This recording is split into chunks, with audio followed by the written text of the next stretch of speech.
Ya estamos aquí con la presencia de Gustavo Marangoni, quien fue presidente del Banco Provincia hasta hace unos meses durante la gestión de Daniel Scioli. ¿Qué tal, Gustavo? ¿Cómo andás? Bien, muy bien. Muchas gracias por la invitación. Gracias por venir. Bueno, una semana en la que se ha instalado el debate por la situación del mercado laboral, como hablábamos en el primer bloque, con el gobierno y la oposición presentando distintas propuestas para enfrentar esta problemática. Gustavo, ¿qué tan grave es, en tu opinión, el tema, la situación del mercado laboral? El gobierno ha relativizado, ¿no?, en sus últimas declaraciones esta situación, diciendo que no hay en marcha un proceso de destrucción de empleo. ¿Cuál es tu postura al respecto? Mira, en realidad están los datos firmes entre diciembre y la actualidad. Puede haber cifras que hablan de 40.000, otras que hablan de 60.000 puestos de trabajo destruidos. Lo cierto es que hay un goteo negativo en cuanto a la destrucción de empleo. Esto me parece que es un elemento que explica también la caída de la actividad económica, además sumado a la pérdida de salario real. Creo que es sí, un es tema... lo que uno imaginaría, lo que uno anticiparía de acuerdo a lo que está sucediendo con la economía, ¿no? Nosotros hablamos desde nuestra consultora con empresas, clientes que están en un proceso muchas veces de reducción de empleo, pero también en la calle o lo que te marcan pequeños comerciantes, empresarios, te dicen, mira, algunos te dicen, yo recibí una factura de electricidad que antes era de 13.000 pesos y ahora es de 50.000. No puedo transferir eso a precios. Estoy o reduciendo horas extras o reduciendo personal. Y ojo, está el tema de la destrucción de empleo, pero también está el tema de suspensiones o de reducción de horas extras. Hay un estrés en el mercado laboral, me parece que esto es importante verlo, mitigarlo de alguna manera. Hay algunos proyectos en el Congreso, creo que de todas maneras en esto también hay que ser prudente y utilizar las mejores herramientas, segmentar, no es lo mismo el tratamiento que uno tiene que darle al que está en una pequeña y una mediana empresa, a lo mejor las grandes empresas, y buscar, yo iría más por el lado del estímulo que por el lado del garrote, digamos. Por eso, o sea, estás sugiriendo que no te convence demasiado la propuesta del Frente para la Victoria, la propuesta además que apoyó Daniel Scioli el día de ayer o el lunes, ¿no? Hay que trabajarla. La propuesta, digámosle a la gente, ¿no?, de prohibir justamente, bueno, ya todos lo saben, de prohibir los despidos durante 180 días. Yo creo que el Congreso es un ámbito muy interesante para discutir ese tipo de norma. A lo mejor no es la norma ideal. Yo creo que, insisto, hay que diferenciar la situación de la gran empresa de la situación de la pequeña y de la mediana.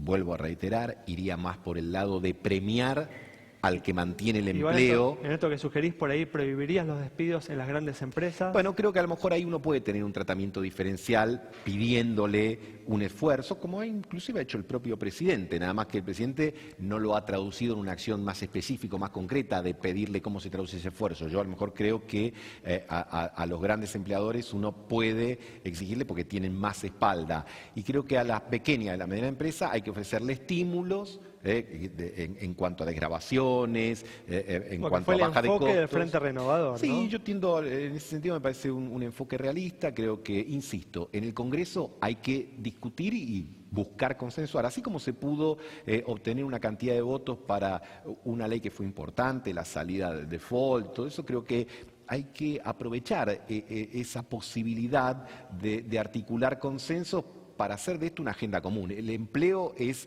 tan importante como haber salido del default, indudablemente. A ver, ¿es un activo para la Argentina haber superado 14 años de una situación irresuelta? Sin dudas, eso es muy positivo. Bueno, también tiene que ser positivo encontrar normas compartidas para preservar el empleo en un contexto como el que estamos viviendo. Hablaba de la situación de las pymes, de lo difícil que fue, bueno, hacerse cargo del tarifazo, el aumento de luz, de gas. Ahora, otra situación difícil para las pymes es el aumento del crédito, ¿no? La tasa de interés, 38%, por más que esté en una inflación en torno al 30%, sigue siendo un número importante. ¿Se puede bajar esa tasa? ¿Qué es lo que hay que hacer? Sí, creo que, a ver, vos señalaste un diagnóstico que para mí es muy correcto. Estás marcando que acá hay un combo de circunstancias adversas.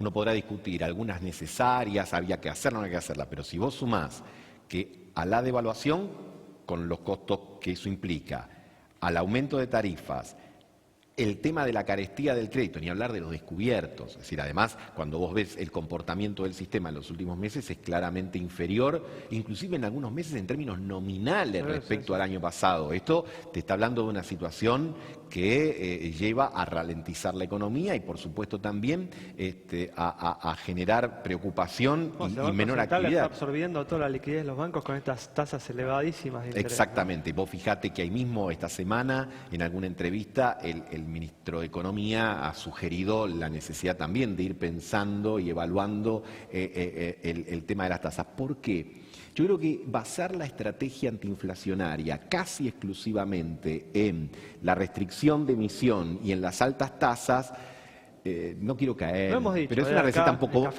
ortodoxa, ¿no? Lo hemos dicho ya hace varias semanas a esto. Realmente es un tema, parece haber un error de enfoque, definitivamente. Y además creo, vieron que en estos días se discute mucho si el gobierno comunica bien o comunica mal. Yo particularmente no estoy de acuerdo con el enfoque, porque yo creo que hay cosas que están más vinculadas a problemas y, a mi criterio, errores de timing o de política que de comunicación. Si vos anunciás una buena herramienta, al menos para analizar cómo son los préstamos hipotecarios con este sistema de la unidad de vivienda, etcétera, pero ajustado por inflación, en el mes de más alta inflación no hay forma de comunicarlo bien.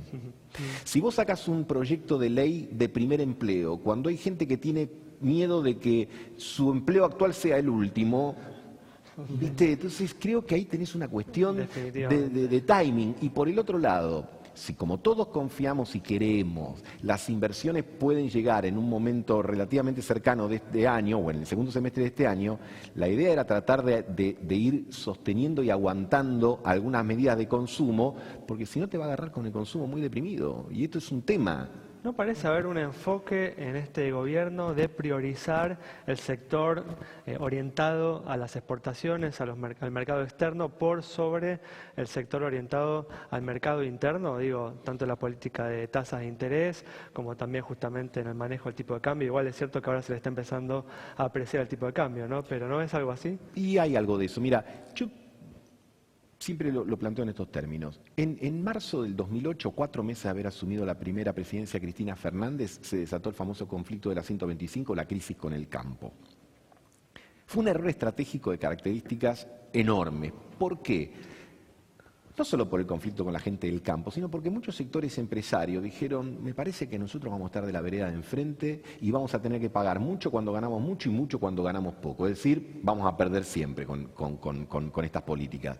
Por lo tanto, se generó una grieta importante. Yo creo que ahora, a 4 o 5 meses de nuevo gobierno, no digo que esté sucediendo, pero digo que hay que trabajar para que no se perciba eso, que ahora no sean los sectores asalariados y de la economía informal los que digan, me parece que para nosotros las noticias siempre van a ser de regulares a malas o siempre van a llegar tarde.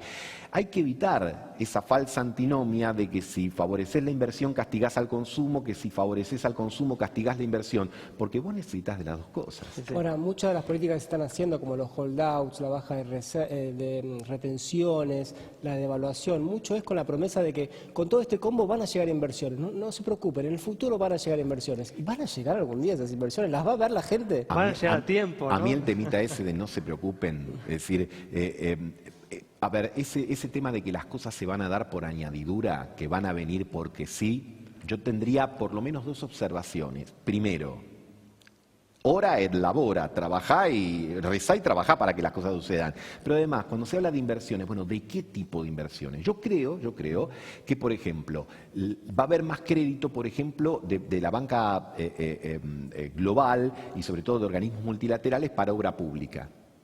Ahora, no me queda tan... Y que además lleva un tiempo de implementarlo, todos sabemos que no es algo que hagas así y mañana la obra pública empieza.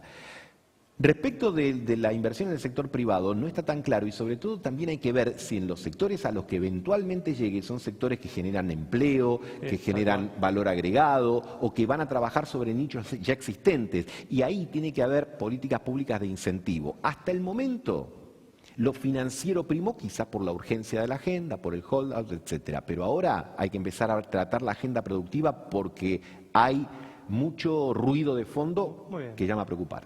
Muchas gracias, Gustavo. Gracias Nos a vamos ustedes. entonces con esta reflexión final realmente importante. El gobierno tiene que poner manos a la obra para movilizar, para poner en marcha el sector productivo, que es realmente ahí, donde está la generación de empleo y la problemática, la preocupación principal hoy de la gente. Nos vamos, nos reencontramos el próximo viernes a las 20 horas aquí en Metro.